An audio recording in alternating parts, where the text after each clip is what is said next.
The topics and opinions expressed in the following show are solely those of the hosts and their guests and not those of W4CY Radio, its employees, or affiliates.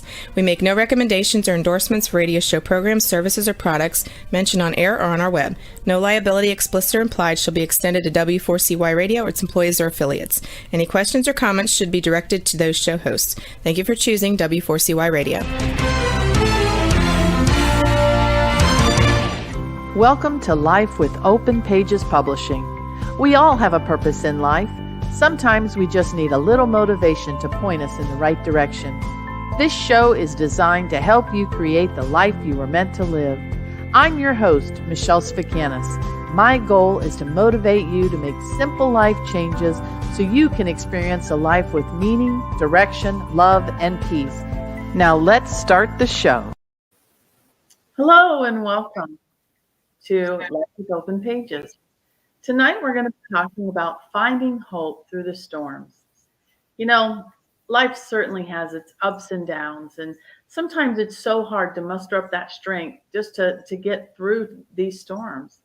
And so tonight, my guest, Holly DiGilarmo, is going to be sharing her journey with us on surviving Hurricane Irma, being displaced out of her home for more than 14 months, 2 types of cancer, depression, and much more.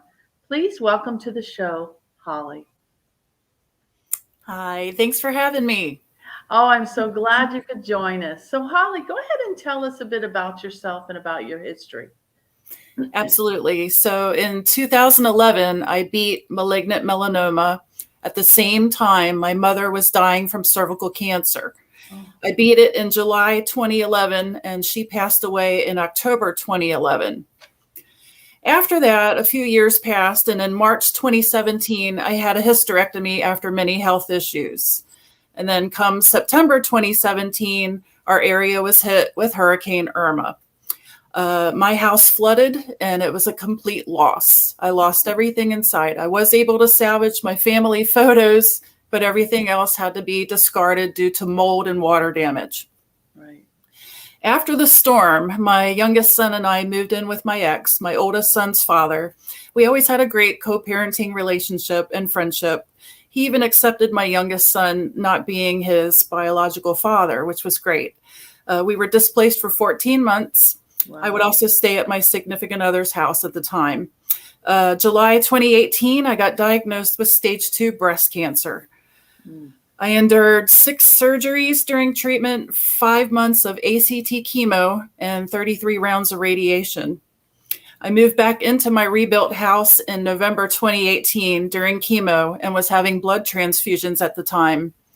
I was having a really, really rough patch, not sure I would make it through chemo. And if anything happened, quite honestly, I wanted to die at home if something went wrong. I had little to no white blood cells. My dad and I fixed up 1 bedroom in the house to be livable, and I did just that. I came home with 1 furnished, livable room with a mini fridge and a microwave. Wow, that's really something. So go back for a second, though, and tell us what ACT is. ACT is one of the strongest chemos they give for breast cancer treatment. Adriamycin, cyclophosphamide, and Taxol.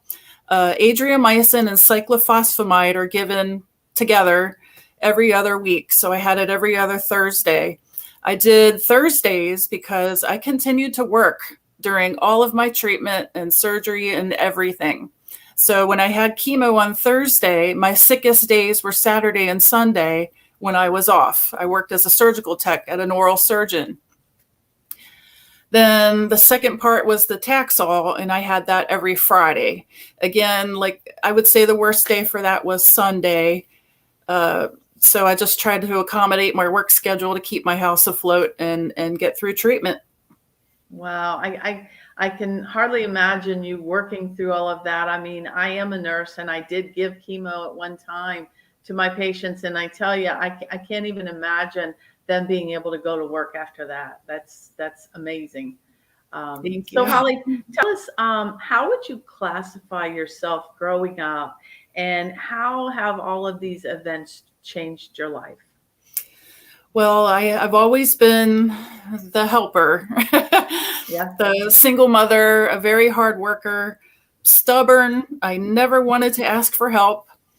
After living my life, it's really unfortunately what I got used to, and it became a bad pattern in life and relationships, I can say. Mm-hmm. I was used to life being a one-way street. Everything's always up to me. But quite honestly, that's a trauma response. It's survival mode. It's not healthy.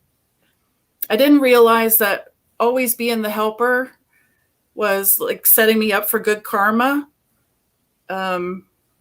which is good, there. But through these situations, I needed help, whether I wanted to admit it or not. And the way my family, friends, church congregation, even complete strangers stepped up for me, helping with the flooded houses, GoFundMe, fundraisers, meal trains. That was my return for being a giver and a helper all of my life. It was really, really hard for me to accept that help. Sure. It's a slice of humble pie. I finally felt humbled. I broke down and accepted it. And I finally learned, and here's a really good PowerPoint, vulnerability gives you access to what God intends for your life. It makes you open to receive the blessings of love, companionship, friendship, help, and resources. He didn't put us on this planet to feel alone and isolated. Each one of us is a conduit for God's love and good deeds. I continued to work through my treatment. Like I said, I had to support my house. My youngest son was a high school senior at the time, and you know how expensive senior years can be. Oh, yeah. It wasn't easy, but I pushed through. And when I look back, I marvel at what was done. It's definitely God's work through me. I honestly don't know how I did it, but when I worked, I would take naps in the car during my lunch breaks. I'd go to bed as soon as I got home. I'd wake up and do it all over again. And of course, lots of Zofran, anti-nauseas. Sure. I had a supportive workplace as well. They were like family. Oh, that's wonderful. That's wonderful. So when you were displaced, though, that 14 months, how do you cope with something like that? Some days I would get off work and we had to gut the whole house 4 feet down, and I would come and sit in my house with a lawn chair, a tri-fold lawn chair, and lay down, and it just felt good to be home. I had like a shell of a house with nothing in it but me and my little beach chair. But it made me feel good because I had a moment at home. Sure. So what are some things that have helped you get through on your journey? A lot of things. Definitely God and God's word, friends, family, just going out and doing things that made me happy. Just the little things, really, a piece of chocolate here or there, or a hug from a friend, going outside to take a walk if I could feel up to it. Just little things like that get you through. Sure. And we know that faith definitely helps us to get through the really tough times and the really, those storms that come about. And, and it seems like just because we have a storm, everybody goes through storms, but when you have things on top of that, like, sure, you went through a hurricane and then you were displaced and trying to put a home back together. And then, going through the cancer diagnosis and everything. I mean, how do you know which strength you're pulling from? Well, in instances, you're supposed to come up with your why. Yes. They say it's like in direct sales and, whatever you do, you always have a why. So, of course, my kids and family are definitely one of them. And I knew that this test was going to be a huge testimony. And little did I know how much my story would be told. I mean, I've been on the news and the newspaper. Now I'm on your show, just many avenues. And I'm so grateful for that. I feel that God, the author of my life, wrote a bestseller. Sure. So can we talk a minute? How did your kids cope with all of this? They're so used to to me being a provider and strong and always working. And they were like, "You're going to be fine, Mom. You got this." And I know as parents, I mean, as a mom, we want to make sure that, our kids are taken care of and provided for.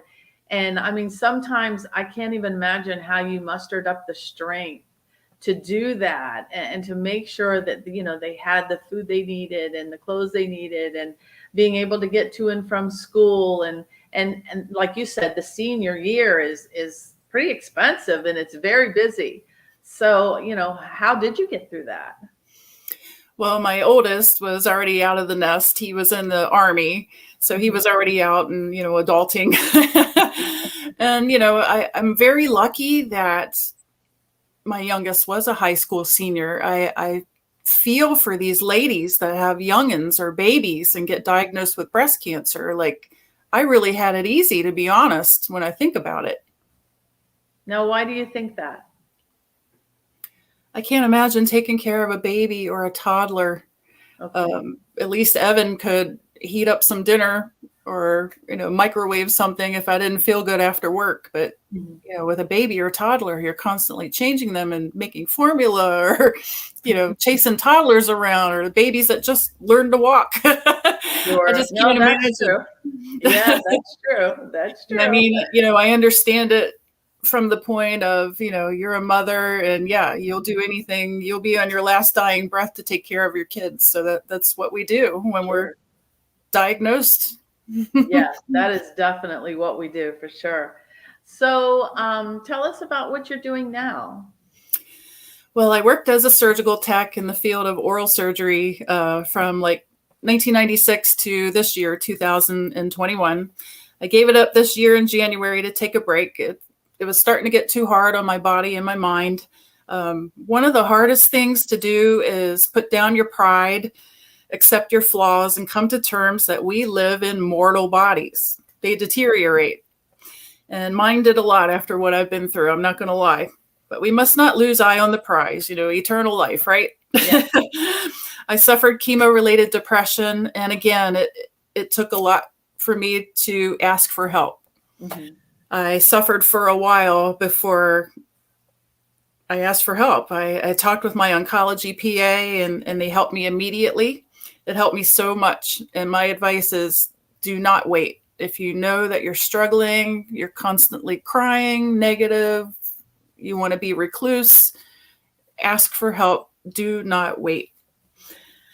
I went off the antidepressant they prescribed after my radiation treatment in 2019. Mm-hmm. So at the end of treatment, I got my ovaries out. So I'm in forced menopause. And again, I'm tough Holly for a while, but I've been struggling again with depression this October due to menopause. Body changes, the estrogen blocker I take, it all added up. And I take the estrogen blocker called Aromacin. It's pretty hard. So it's been challenging being self-employed too. I've been doing insurance jobs and driving apps where I can make my own schedule. Again, I recognize the signs and I ask for help. So I kind of learn when I'm at that breaking point when to ask for help. I'm back on it. I feel so much better.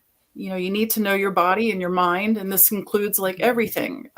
My breast cancer was found by us finding the lump. I had mammograms every year since I had the melanoma in 2011. And then it doesn't matter if you've had them every year. In between the mammogram into the next one, I felt the lump. Wow. And it saved my life. So you have to know your body always, put down your pride, ask for help. Mental health is part of primary care. And I can't stress this enough. Mm-hmm. There's no longer a stigma to it. No one has to be ashamed. It's as important as checking your heart or your blood pressure. Mm-hmm. It's probably more important because your mind controls your body. For sure, it does. I can't stress it enough. Mm-hmm. So can you walk us through a little bit of that about when did you finally realize that you were depressed? A lot of people, struggle with depression, but they just feel like, I'm just having a bad day. Does bad day turn into bad weeks, months? I mean, kind of walk us a little through that, because if I have any listeners right now that could be struggling with this, I want them to be able to identify it. You can have a thought. It could even be a happy thought, and you just start crying. And it's uncontrollable. Like, you can't control the tear flow. It just comes. And you think you're strong, but you're not. Like I said, it just takes a snap of a finger and you cry. Extra fatigue, diet changes. Some people don't want to eat when they're depressed. Some people eat more because food releases endorphins. Just sad, down. It takes everything to make you happy, but it still doesn't make you happy. It's just, you know when you have it.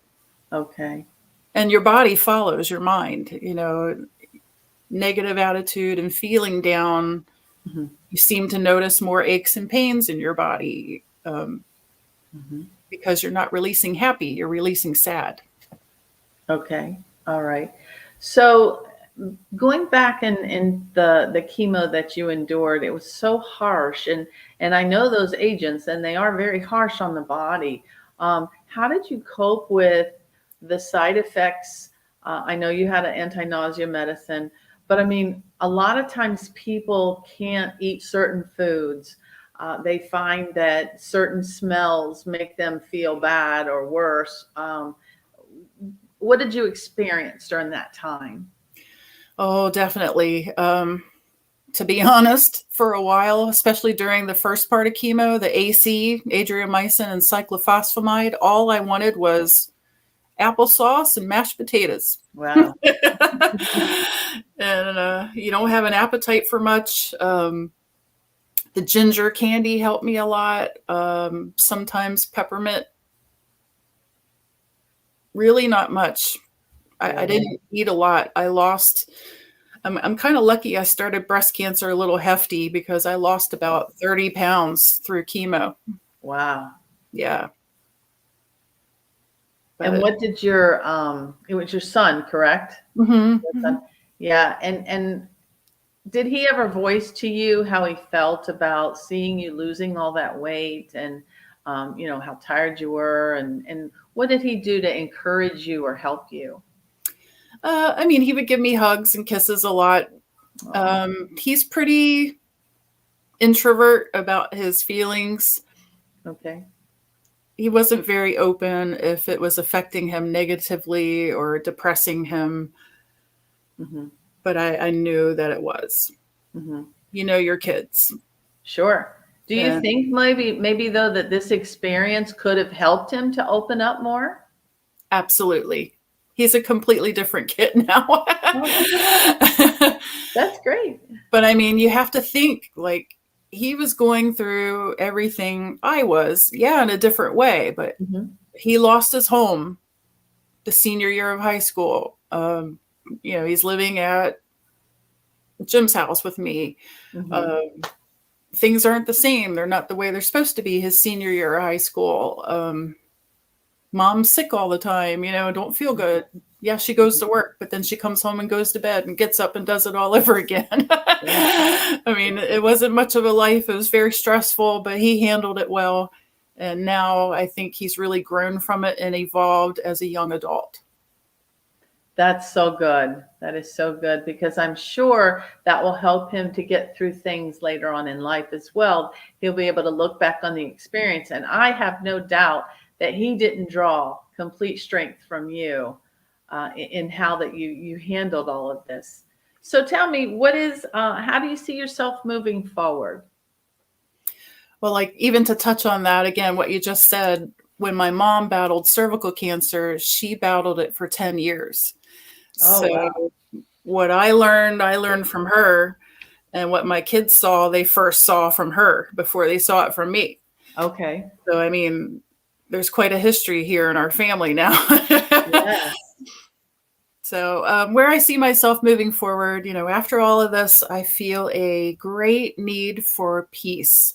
The this has been strange because all of my life I've been a social butterfly. Okay. Out everywhere, seeing everybody, doing all the things. Now I'm like, I'm cool staying home. I just need peace. So this is, it's just been strange. So I so much enjoy the simple things of life again, like a cup of coffee in the morning. I'm not in the rat race of the 9 to 5 anymore. I'm self-employed, so I can enjoy a cup of coffee in the morning and not on the run. A nap with my cat, cooking, baking. I love to read. I love to write. Time with my family is always awesome. I've come to terms to take a break with just me, myself, and I to reflect, think, meditate, sort out. I do feel inspired to write a book. I was very candid about sharing my story through this whole journey, and everyone has encouraged me to do that. So I think I may follow through with that. Maybe that's why God is slowing me down like this. Maybe it's what I'm supposed to do. I mean, I've been sharing my story now on all these media avenues. Maybe it's time to write it down and have it published. Sure. My thoughts during this piece I'm giving myself have become my new prized possession. Like, I'm journaling a lot. I'm working through PTSD, healing, sometimes slowly, sometimes quickly. It depends on the day. Sure. Just really working through stuff. Life has its monkey wrenches. Trust me. I still have them to this day. Right. It's life. But you have to take some time for you. You have to. And when you take time for yourself, beauty comes out of that as well. You recenter, you refocus. As God always says, it's always God, you, family, right? Yes, absolutely. And We're going to We're going to take a short break here, and we'll be right back. It's time for a short break, and when we come back, we'll continue our conversation. At Open Pages Publishing, we offer coaching, marketing packages, and other professional writing services such as a resume, articles, copywriting services, press releases, social media, and blog posting. For more information, email us at info@openpagespublishing.com. And now back to our show. Okay, so I do, in going back to you wanting to write a book, possibly, and I highly encourage that because we all have a story inside of us just dying to get out. And I really feel that our experiences can help other people, even if it's just one person. I've written books myself, and I've been just happy to know that if I even helped one person, my job was done. So have you started, writing things down, taking notes? I know you said you were journaling, and journals are a great way to formulate a book. So where are you in that? Yeah, I've journaled since day one of breast cancer. And like I said, even from day one, I shared everything on social media and created like a huge following, a brand, if you will. Now I'm Holly Stronger. But I think it would be easy to do that because I have kept track of everything, whether it be through social media posts or my journal. I really think it'd be easy to pull it together. That's great. So before we go any further, Holly, could you let people know if they wanted to reach out to you, how they could get in touch with you? Yeah, anybody can reach out to me. I'd love to talk and share and meet people. You can email me at hollydgilarmo@yahoo.com, or you can have my cell number. Go ahead. It's 239-989-5743. Like I said, God didn't put us here to be by ourselves. Our test becomes our testimony, and it's supposed to help others. So I'm here to help anybody that needs me.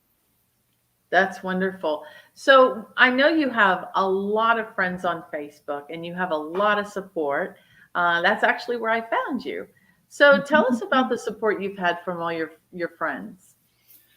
Like I said, from day one, it was amazing. I've always been a helper all of my life. And when it came back to me, I wasn't sure how to accept it. And then I finally did. And I've just been so full of love and joy from that.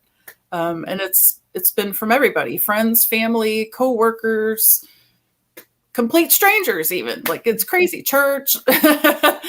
Wow. Just everybody came out of the woodwork and was, either donated or volunteered time to help pick up things here after Irma, or, you name it, I had it, and I didn't want for much. And that was so humbling.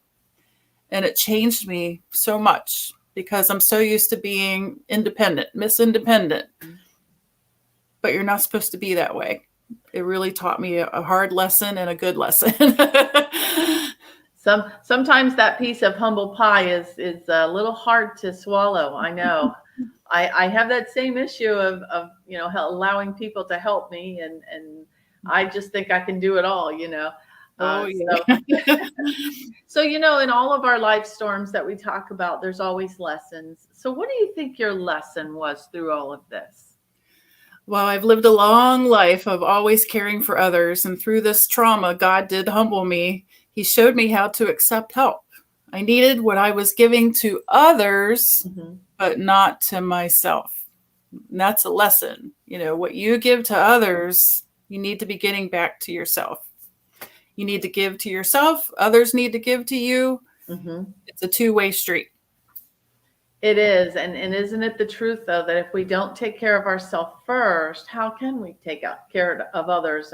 If we don't give to ourselves and take a nap, like you said, or, just enjoy that cup of coffee, how can we give to others? What would we have to give? So that's wonderful that you say that. So is there a quote or a verse of scripture that has maybe stuck with you throughout this entire journey? Yeah, even before all of this trauma that started with melanoma and mom dying, even before that, there's been a verse that's always been in my head. And little did I know, like later in life, how it would come to fruition. It's 2 Corinthians 12:10. That is why, for Christ's sake, I delight in weaknesses, in insults, in hardships, in persecutions, in difficulties. For when I am weak, then I am strong. When I am weak, I am strong. Think about that. That's where Holly Strong started. Now turn to Holly Stronger. That Bible verse, when I'm weak, I'm strong. But when I'm strong, I'm stronger. Yeah. So what's going on as far as your journey health-wise now? I get mammograms every 6 months still. There's weird things on it. They're probably benign, but they're called calcification. Dystrophic calcifications. That's what they're called. And usually those are from trauma, which I had surgery, radiation, lots of things going on there, but we have to keep an eye on them. I see my oncologist twice a year as well.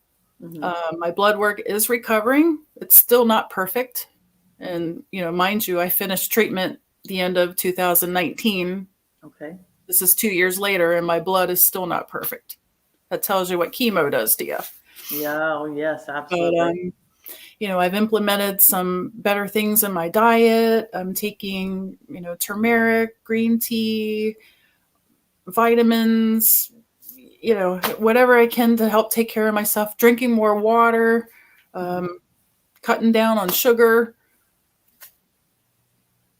just whatever I can to help myself. Sure. I see a breast doctor. I see an oncologist. I see an OBGYN. I see a dermatologist. I see a retina guy. Chemo has ruined my right eye. When you have chemo, it's really hard on your blood vessels. And of course, the most delicate blood vessels are in your eye. And it leaked some drusen into the eye, and it mimics macular degeneration. Oh. So I see a retina guy now. Oh, my. I'm a frequent flyer of the physicians of Naples and Bonita Springs. I guess you are. So have you done more in the research of maybe all natural in trying to get away from any other kind of like prescription things that you might have to take? Yeah. When I first got diagnosed with breast cancer, I was trying to go the naturopath route. I started juicing right away. Um, I did like a juice detox cleanse. That's all I put in my body was juice and vegan. And the breast cancer cocktail, they call it. It was like beets, celery, carrots, apples, lemon, ginger, turmeric, black pepper, cayenne. It was nasty. I would go to work smelling like an Indian woman. Like I had an Indian plate of food and I sweated out. But it did make me feel better. It did help me recover from my lumpectomies. I had 2 lumpectomies and I got really sick in between the lumpectomies. I feel that juicing really helped through all that. And what better to put in your body than what God put on this earth? So natural stuff. And then I also looked into medical marijuana. I became a medical marijuana patient. And, Rick Simpson Oil, cannabinoids kill cancer. And what they recommend for breast cancer is Rick Simpson Oil. So I implemented that in as well. Anything that could help me that was natural, I tried. Well, I've never heard of that oil. Tell us a little bit more about that. It's a very high potency cannabinoid oil extract that, like I said, cannabinoids kill cancer. It has been proven. So you use it in drops and they go to work. Interesting. So you ingest that, or can you use it on your skin, or both? You ingest it, drops under your tongue. It comes in a little dropper. Yeah. Okay. So let's go back to your mom. You mentioned your mom had 10 years with cancer. How did you cope with that? It was tough. She was 54 when she was diagnosed, and she thought she was going through a change of life. She was bleeding. She was having back pain. She didn't visit the doctor regularly like she should have, her or my dad. And that was kind of like the way of life. You only go if like you're dying. So eventually she had back pain and bleeding so bad, she knew something was severely wrong. Like I said, they didn't go unless they were dying, right? So she goes, and it was stage 4 cancer, cervical cancer, tumor the size of a grapefruit on her cervix. Oh my. So they did surgery. She as well did chemo and radiation. She worked through her treatment too. She worked at Walmart. Wow. And then after she got past that, she was in remission for a while. But she was still having like some after effects and problems from that. Being down there, the radiation pretty much fried her bladder, and her bladder walls would slough and it would plug up her ability to urinate. So she'd always have like a catheter bag. The woman would wear a catheter bag on her leg and still go to work. Wow. That's amazing. She pushed through. She enjoyed working and getting out of the house. She had a best friend that worked there. Her name was Addie. She loved Addie. And, she just wanted to maintain a normal way of life. And like I said, that's where I learned everything from was Mom. She was my superhero. And, she passed the torch to me, and here I am. So you really feel that experience gave you more strength, I guess, to get through what you did, that you survived? Absolutely. But, when my sister and I talk about what happened to my mother, like they didn't want to do a hysterectomy on her because they said it had already spread to her pelvic floor. Okay. And like, we often wonder if she had the hysterectomy, with the cancer out and everything, if she would have made it, because they said she was in remission. But then about, 9 years later, it came back with a vengeance. And within the year, she was dead. Wow. We're like, well, what if she would have had the hysterectomy, and, maybe she should have had a second opinion, or there's always the what ifs. But Sure. I'm grateful that from her stage 4 diagnosis, she went on 10 years. I'm grateful for every minute of it, but her death was really hard on us. I'm not going to lie. The death of your mother is hard on anybody, but Oh yeah. But to see her, like, supposedly beat the cancer and be in remission. Mm-hmm. And then it come back like that was devastating to all of us. Sure. My father beat stage 3 colon cancer, only to come back and eventually have strokes and then pass away in 2019. So I know exactly what you're talking about. It's really hard to watch them. You know, they had such a great feat of beating cancer, and then just for something else to come along and do that, I mean, it's just devastating. Yeah. So when we do talk about what ifs, you know, we all have those what if moments. What if I had done this differently or that differently? Do you have any what ifs that you think about, like through the course of your treatment, that you would have changed or done differently or wished you'd have done differently? Yeah, a big one. Like I said, I had mammograms every year since 2011 when I had malignant melanoma. Mm-hmm. But when Hurricane Irma happened, that's about the time my mammogram was due. And because of Hurricane Irma, I put it off, 7, 8 months and felt the lump. Okay. So if I would have had the mammogram around the time Hurricane Irma hit, would I just had a minor lumpectomy and be done with it? Would I not have been stage 2 like when I was diagnosed? It's really important to keep your schedule regularly of mammograms and know your body. And I regret, I was going through so much with Hurricane Irma. Yeah. You can't lie about that, but maybe if I had my mammogram 5 months sooner, even would I have prevented what I had to go through?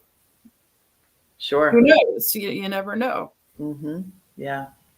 And it's tough, when you think about going through a hurricane. I actually am born and raised in Homestead, and we went through Hurricane Andrew. And I tell you, I know what it feels like to lose everything and to only be able to grab a few pictures and be able to save those. So, a lot of those memories, they're in your heart, but the physical memories are all gone. So how did you cope with that? Memories live in the mind forever. And I came to terms that stuff is just stuff. Right.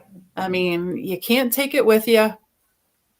I'm lucky I'm the age I am. I'm approaching 50 here soon. I'm going to be 49 in December, but at this period of my life, the middle age stuff, I want less stuff. I want to get rid of stuff. I don't want any clutter. I don't want any stuff. I just want memories. So it's interesting how life takes a turn that way. Stuff doesn't mean much to you anymore. Your family does, your memories. So that's what I'm going with there. Isn't that true? Because, I know for myself, moving into an apartment from a house, you look around and that is true after Hurricane Andrew. I just said, it's just stuff, because it was all gone. And I was just happy that we had our life. That was a very traumatic experience to go through. But when I moved into this apartment, it was like, ooh, I got too much stuff. So it was time to start getting rid of it.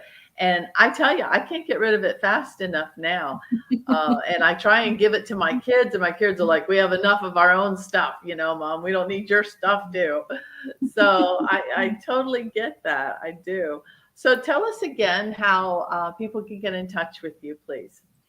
Yeah, feel free to reach out to me by email. My email is hollydigilarmo@yahoo.com. Or you're welcome to call my cell phone or text me at 239-989-5743. So Holly, you've been through so much, and you still have that beautiful smile on your face. Just take a few minutes and just kind of walk my listeners through. You already said how important it was to, keep your yearly appointments and stuff. But how important is it for us to pay attention to if our relative had cancer, our mother, our father, how close of a relative, and, when do they start worrying about stuff like that? So right now, the American Cancer Society recommends mammograms starting at age 40.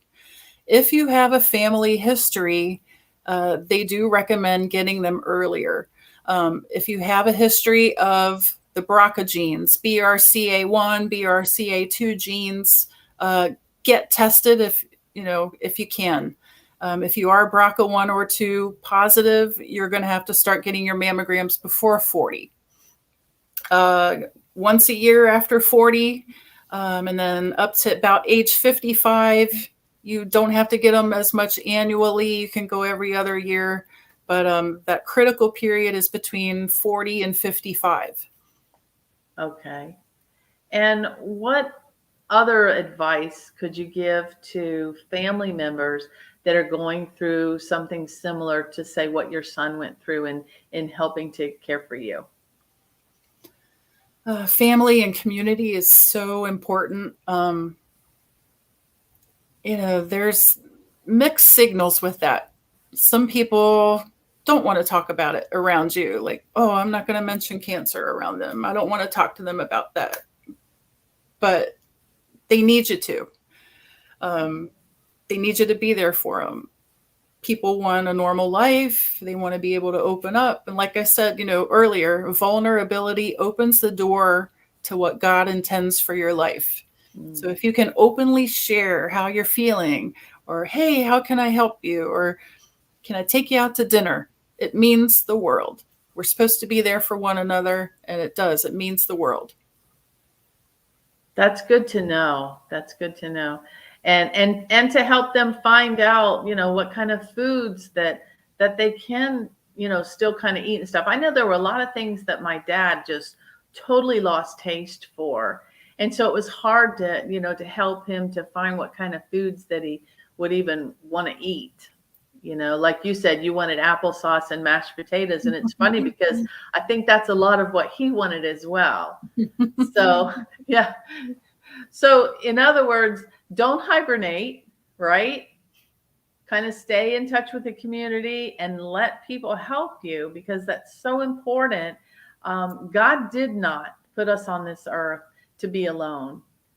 He put us to be in community, and he wants us in community. If you're not in a church, find that community. Stop trying to live life alone.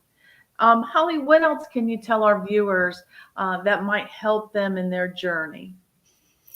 Another good thing to offer is like house cleaning, errands, washing cars, rides to chemo. I mean, there's so many ways you can help someone like that. Just be open to all possibilities, help them any way they can.